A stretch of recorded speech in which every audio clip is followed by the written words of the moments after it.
बिस्मिल्लाहिर्रहमानिर्रहीम अस्सलाम वालेकुम। आज एक्सरसाइज 12.6 हम करेंगे। इंतहाई आसान एक्सरसाइज है अगर आपने एक्सरसाइज 12.4 अच्छी तरह की है। ये 8 इस चैप्टर में एक्सरसाइजेज हैं और सबसे इम्पोर्टेंट 12.4 और 12.8 हैं मैथमेटिकल पॉइंट ऑफ व्यू से। वैसे तो हर चीज़ बड़ी इंपॉर्टेंट है और एग्ज़ाम पॉइंट ऑफ व्यू से भी। तो अगर क्योंकि उसमें फार्मूले 12.4 में दिए हुए हैं, 12.4 से 12. मतलब सारी अहम है। अब फर्स्ट में हमने टेबल से देखा था साइन और काज कैसे कैलकुलेट करना है फर्स्ट एक्सरसाइज में। सेकंड एक्सरसाइज में हमने ये राइट एंगल ट्राइंगल का सॉल्यूशन देखा था। फिर 12.3 में हमने उसकी एप्लीकेशन देखी थी राइट एंगल ट्राइंगल के सॉल्यूशन की। एक्सरसाइज 4 में साइन कोसाइन टेंजेंट लॉ और हाफ एंगल लॉ वगैरह देखे थे हमने और उनकी एप्लीकेशन देखी थी। और उसके बाद 12.4 5 और 6 और इवन के 7 भी किसी हद तक ये इसी की एप्लीकेशंस हैं जो लॉज हमने 12.4 में ड्राइव तक किए थे। अब 12.7 और 8 में जाके थोड़ी नई चीज़ें आएंगी और 8 काफ़ी अहम है और एप्लीकेशन ऑफ कोर्स 12.4 में जो हमने लास्ट ड्राइव किए थे उन्हीं की होगी। तो वो इस लिहाज से फिर सबसे अहम एक्सरसाइज 12.4 बन जाती है यहाँ, क्योंकि वहाँ फार्मूले साइन किए थे। अब हमने इस केस में केस 3 देखना है। ओब्लीक ट्राइंगल्स का सोल्यूशन हम देख रहे हैं। ओब्लीक ट्राइंगल आपको पता है कि ऐसी ट्राइंगल जिसमें कोई भी एंगल 90 ना हो ओब्लीक ट्राइंगल कहलाती है। अब ओब्लीक ट्राइंगल में आप लॉ ऑफ कोसाइन और हाफ एंगल फार्मूला ये तब इस्तेमाल करना पड़ेगा आपको जब तीनों साइड दी हो। हमने वो केस देखा था जब ये ट्राइंगल में मतलब इस तरह की ट्राइंगल ले लेना, ये ए कर लें तो ये सामने अल्फा हो जाएगा और ये बी है और ये अगर सी है तो ये गैमा हो जाएगा और ये बीटा हो जाएगा। तो एक वो केस देखा था कि जब बीच में साइड ये फर्स्ट देखा था कि दो एंगल्स दिए हों और उन दो एंगल्स के कोरिस्पॉन्डिंग सामने वाली कोई एक साइड दी हो, तो फिर हम साइन लॉ लगाकर बाकी हम ट्राइंगल सॉल्व कर सकते थे। ठीक है जी। उससे होता ये था, जैसे फर्ज करें अल्फा और ए दिया हुआ है और अब कोई भी चाहे बी दिया हो तो बीटा फिर हम easily sine beta divided by B is equal to sine alpha over A से कर सकते हैं। ये इसलिए ये दोनों होने चाहिए क्योंकि साइन अल्फा ओवर ए का मतलब है साइन लॉ में ये दोनों होंगे तो तभी जाके ये एक जो क्वांटिटी मिसिंग है वो हम फाइंड आउट कर सकते थे। लेकिन हमने देखा था कि इस लॉ की अकेले की लिमिटेशंस हैं। फर्ज करें मैं आपको बीटा नहीं देता, आपको अल्फा ए बी बी भी नहीं देता, अल्फा ए बी और सी और गैमा अगर आपको मिल जाता है तो यानी कि अल्फा बीटा और अब आपको गैमा नहीं दिया हुआ और बी दिया है, यहाँ फर्ज करें ए और बी दिया हुआ है और अल्फा और गैमा दिया हुआ है, ये तीन दिए हुए हैं। तो फिर अब आप ये ला नहीं लगा सकते क्योंकि इसमें आप देख लें कि आपको दो क्वांटिटीज मिसिंग है। आपको ए और बी तो पता है, बीटा और अल्फा आपको नहीं पता। और गैमा अगर दिया हुआ है तो अल्फा प्लस बीटा तो हम फाइंड आउट कर सकते हैं लेकिन अल्फा और बीटा अलग-अलग से नहीं कर सकते। तो फिर इस केस में हमें याद है कि सी यहाँ से हम फाइंड आउट कर सकते हैं कोसाइन लॉ लगा के। तो ये इसकी साइन लॉ की लिमिटेशन थी। साइन और कोसाइन लॉ मिल के एक ट्राइंगल को कोई भी तीन चीजें दी हो, तीनों एंगल ना हो, उस केस में फाइंड आउट कर सकते हैं हम, ट्राइंगल को सॉल्व कर सकते हैं। फिर हमने वो केस देखा था कि इनके ए और बी दिया हुआ है तो बीच वाला एंगल दिया हो, गैमा दिया हो, तो कोसाइन लॉ लगा के हम इस ट्राइंगल को सॉल्व कर सकते थे। अब ये थर्ड केस है जिसमें हमारे पास तीन साइड दी हुई हैं और अब हमने एंगल फाइंड आउट करना है। तो वो दो तरीके हैं, या आप कोसाइन लॉ लगा लें या आप हाफ एंगल लगा लें, उससे भी काम चल जाएगा मेरे ख्याल में। नहीं, वो थोड़ा मुश्किल होगा, वो जो टेंजेंट लॉ से थोड़ा सा डिफिकल्ट होगा, बल्कि वो अवॉइड ही करना चाहिए। उसकी वजह ये है कि आपको फिर तीन इक्वेशंस आपके पास आ जाएंगी। ये देखें ना, आपके पास ये tangent alpha minus beta over two over tangent alpha plus beta over two और a minus b over a plus b. तो ए बी सी आपके पास मौजूद है, तो इसका मतलब है कि ये टेंजेंट और ये एक रिलेशनशिप आपको मिल जाएगा। फिर अगर ये बीटा गैमा के हिसाब से है और ये बीटा प्लस गैमा हो जाएगा, तो ये एक रिलेशनशिप आपको मिल जाएगा। फिर तीसरा रिलेशनशिप आप alpha plus beta plus gamma से लगा के 180 डिग्री, तो ये तीन इक्वेशंस आ जाएंगी। और तब जाके ये थोड़ा सा लेंथी हो जाएगा इस तरह से फाइंड आउट करना।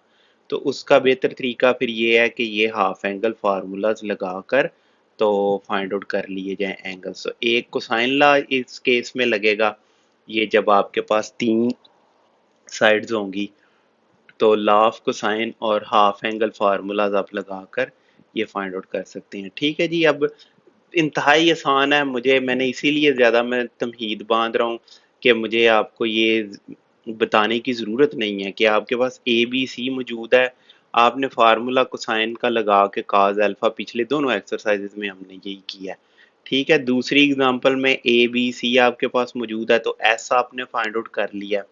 ठीक है। एस के बाद S minus A, S minus B, S minus C लगा के यहाँ पे पुट करके टेंजेंट अल्फा बाई टू आपने वहाँ पुट किया और वहाँ से आपने अल्फा की ये वैल्यू 41 डिग्री और 24 मिनट्स फाइंड आउट कर ली है।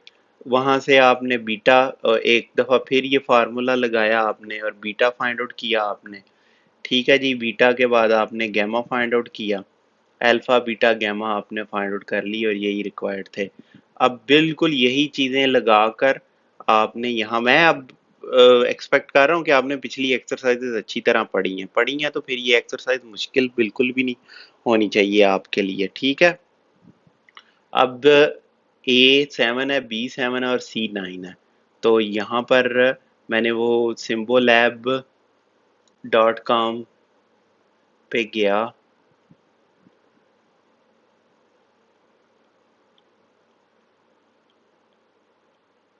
ये अब आपको अलहदा से सिखाऊंगा मैं, अभी इसको सिखाने का मौका नहीं है।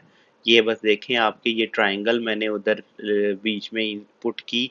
वैसे ये राइट एंगल ट्राइंगल है देखने में, लेकिन एक्चुअली ये नहीं है। 7 7 और 9 ये इक्वल, इस तरह राइट एंगल नहीं बनानी चाहिए थी मुझे, लेकिन चलें अब हो गया जो होना था।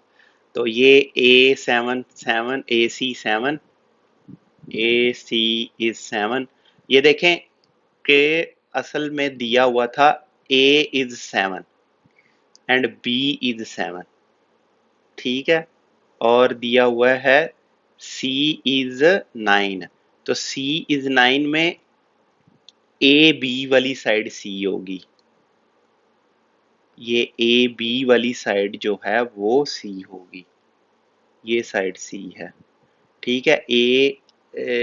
के इसके साथ वाला एंगल अल्फा होगा, इसके सामने वाली साइड ए होगी।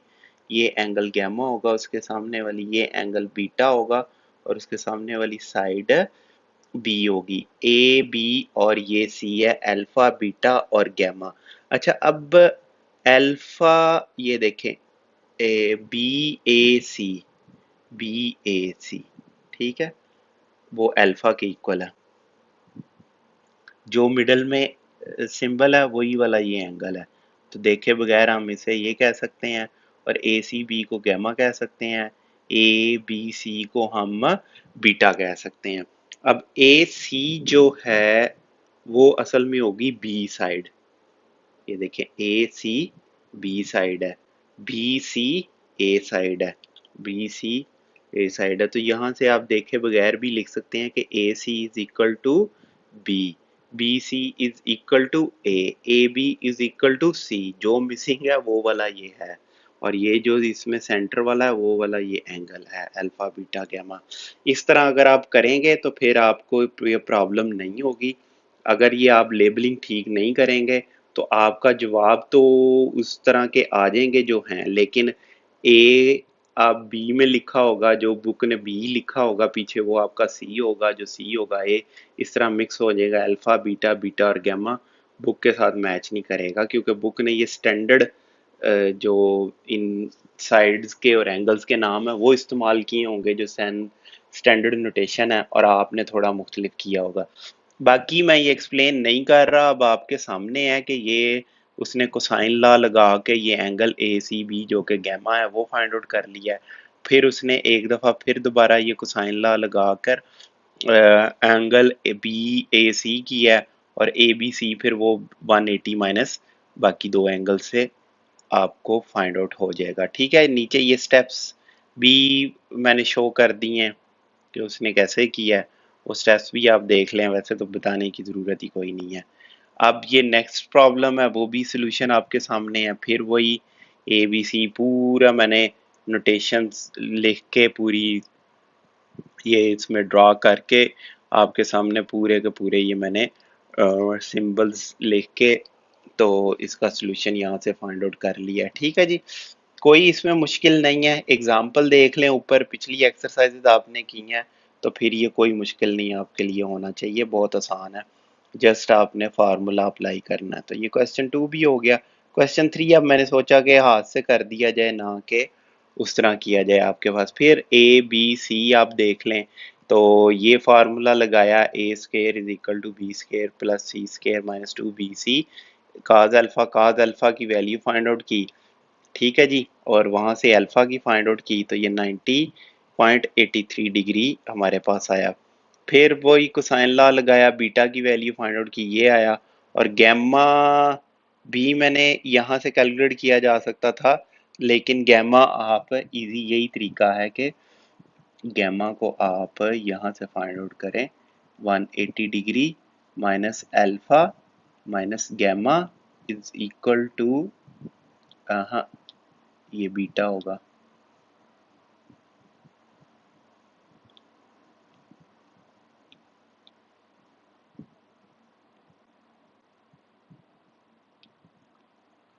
चलें, ये नेगेटिव है भाई, नेगेटिव नेगेटिव नेगेटिव है भाई, ये इधर नेगेटिव है ये।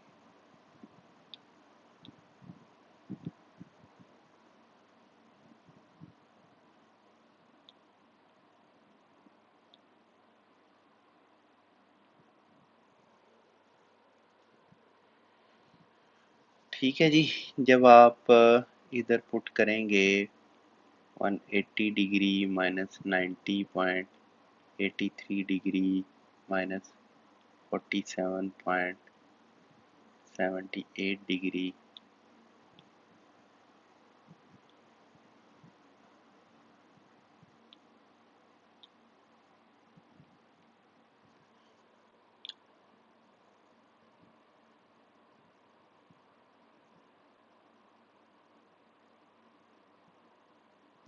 ये नीचे आंसर भी मैंने उससे सॉफ्टवेयर से भी निकाल दिया है, 38 ये डिग्री आंसर आ जाएगा।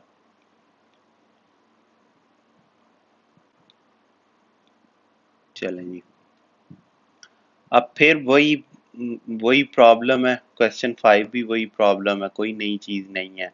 अब इस केस में ये 6 मैं बता देता हूँ आपको, 5 आप देख लें। अच्छा, अब मैंने दूसरा सॉफ्टवेयर इस्तेमाल किया है, ठीक है, इसको हल करने के लिए। ये देखें, अल्फा डिक्लेयर किया, बीटा ए इसके इक्वल है, बी उसमें मैंने ये डिक्लेयर कर लिया, सी ये कर लिया, एस जो है वो ए प्लस बी प्लस सी ओवर हाफ, ये हो गया अल्फा। अब क्या होगा, अब आपको पता है कि अल्फा वो हाफ एंगल फार्मूला है कि जो टेंजेंट अल्फा बाई 2 होता है वो आपको पता है कि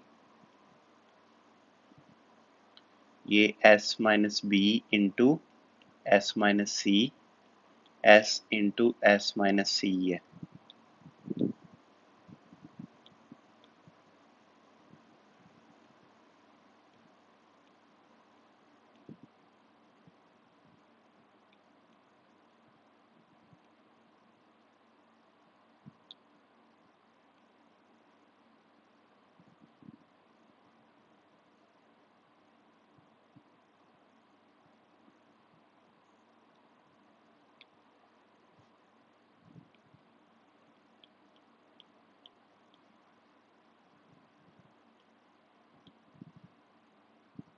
चलें जी, तो ये बिल्कुल वही इधर अप्लाई किया हुआ वही फार्मूला सॉफ्टवेयर में। मैंने आपको बताया था कि अल्फा वो सिंबल जाके मैं कहाँ ढूंढता, तो अल्फा ही लिख दिया मैंने, इसको वेरिएबल लेगा वो। अल्फा इज असाइंड वैसे इसे कहते हैं, लेकिन चलें equal two into arc ten, tangent inverse को आर्क टेन लिखा जाता है सॉफ्टवेयर में। अब उधर उसका ब्रेसिस शुरू हुई, आर्गुमेंट शुरू हुआ, square root S minus B S minus C S over S minus A. तो ये पहले ऊपर जो है वो डिफाइन करने पड़ेंगे, नहीं तो सॉफ्टवेयर एरर दे देगा कि ये क्या है। तो ये भी आपको तफसील से बाद में सिखा दिया जाएगा। तो ये डिग्री में आ गया आंसर इसका, ठीक है। बीटा वन को भी इसी तरह फिर दोबारा हाफ एंगल फार्मूला लगाया और बीटा फाइंड आउट किया, ठीक है। उसके बाद गैमा जो है 180 माइनस अल्फा माइनस बीटा से फाइंड आउट कर लिया। तो ये अल्फा बीटा और गैमा हमने फाइंड आउट कर लिए। बीटा वन इसलिए लिखा, शायद बीटा जो है इसका अपना कीवर्ड है, तो बीटा वो नहीं लिखने देगा, इसलिए फिर बीटा वन लिखना पड़ा। अब ये बड़ा आसान क्वेश्चन है, find the smallest angle of the triangle a b c when a is equal to this, b is equal to this and c is equal to this. तो आपको पता है कि जो छोटी साइड होती है उससे कोरिस्पॉन्डिंग एंगल भी छोटा ही होगा। तो बी सबसे छोटी साइड है, तो बीटा जो है वो सबसे छोटा होगा। तो बीटा आप ये देख लें इसके इक्वल है, और ये इसके इक्वल है, और इसका इनवर्स फाइंड आउट करेंगे तो बीटा आपके पास ये आ जाएगा। सिर्फ बीटा ही फाइंड आउट करना हमने।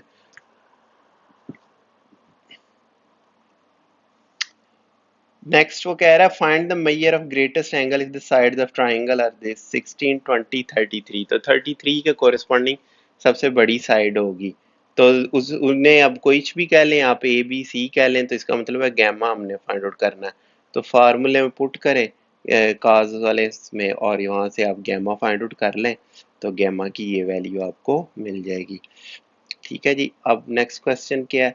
नेक्स्ट क्वेश्चन है the sides of a triangle are X square plus X plus one two X plus one X square में prove the greatest angle of the triangle is 120 degree. तो सबसे पहले हमने, ये थोड़ा सा ट्रिकी क्वेश्चन है, ये आप देख लें कि हमने ये साइड्स ली इसकी 2x plus one over c is equal to x square minus one और एक्स स्क्वायर प्लस वन। आप ये देखें कि ये सारी की सारी जीरो से ग्रेटर होनी चाहिए, ठीक है ना। ये भी जीरो से, तभी कोई ना कोई लेंथ होगी ना इसकी, और इसकी भी कोई ना कोई लेंथ होगी, और इसकी भी कोई ना कोई लेंथ होगी। तो वहां से हमें थोड़ा सा पहले आइडिया करना पड़ेगा कि x की वैल्यू क्या है। तो 2x plus one is greater than one, ये देखे ना, side can not be negative, तो ये X square minus one is greater than one. तो X square is greater than one, तो इसका मतलब है कि एक्स ग्रेटर देन वन है, या x smaller than negative one है, ठीक है ना, जब स्क्वायर रूट इधर लेंगे। तो ये तो ट्रू होगा, क्योंकि जब आप एक्स इधर वन पुट कर देंगे ग्रेटर देन वन, तो ये पॉजिटिव हो जाएगा, ठीक है। लेकिन जब आप इधर x smaller than minus one put कर देंगे तो ये साइड नेगेटिव हो जाएगी, जो कि नहीं हो सकती। तो ये हमने निगलेक्ट कर देना है, तो x is greater than one लेके अब हम चलेंगे। ठीक है जी।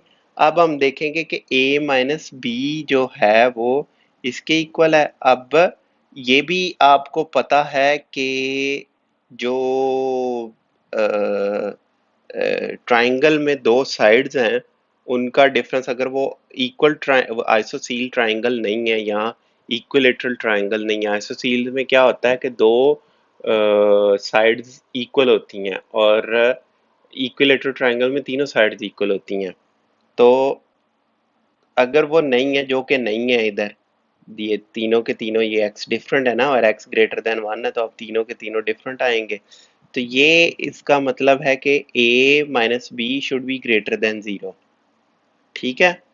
और इसका मतलब है कि a माइनस बी, आप a को ये पुट कर दें यहाँ, b को ये आप यहाँ पर पुट कर दें, तो उसका नतीजा ये आएगा कि x square is greater then x is greater than 0।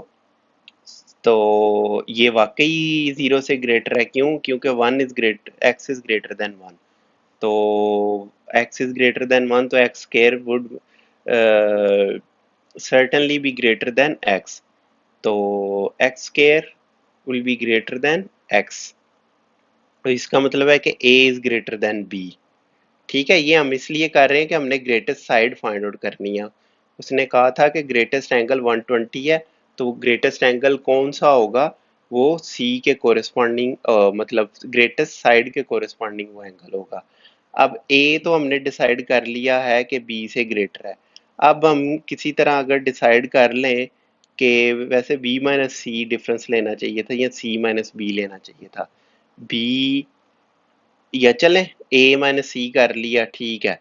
क्योंकि अब अगर a is greater than c साबित हो जाता है, b माइनस सी करना चाहिए था। इसमें क्या करना चाहिए था?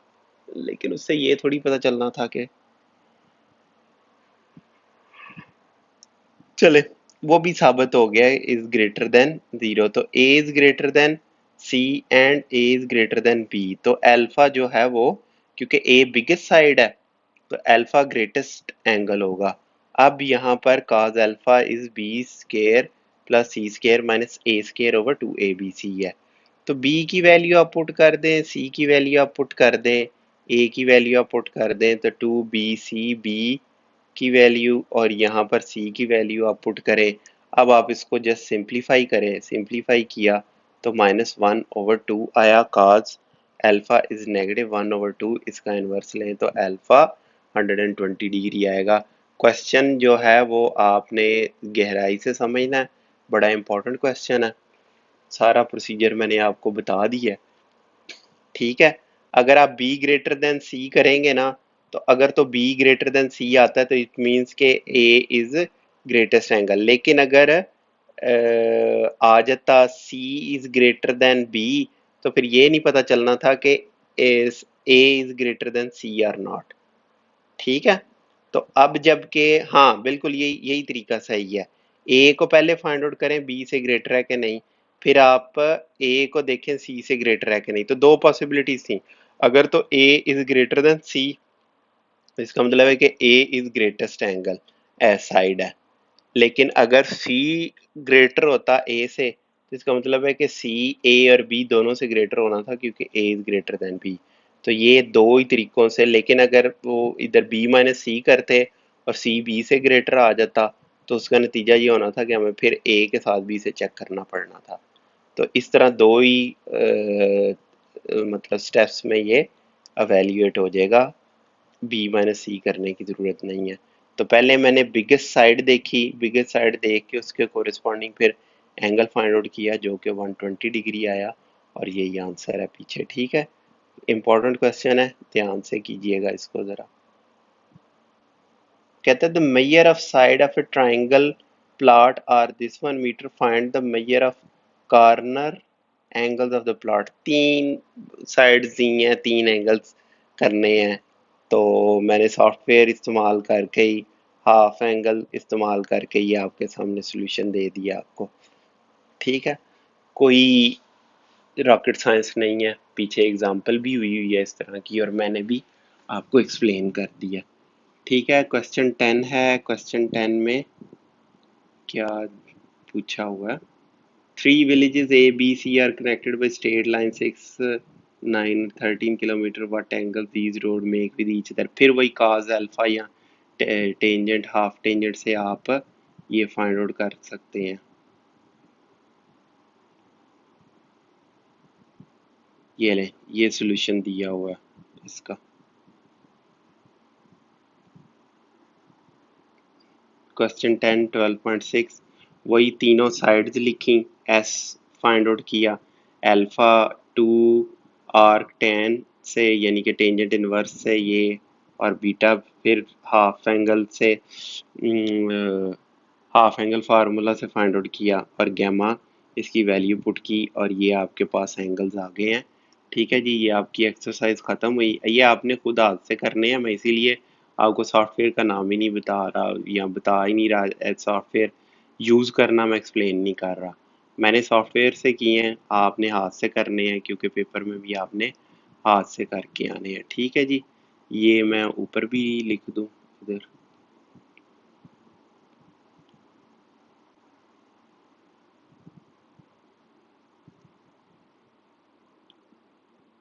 चलें जी, इजाज़त दीजिए, अपना ख्याल रखिएगा, दुआओं में याद रखिएगा।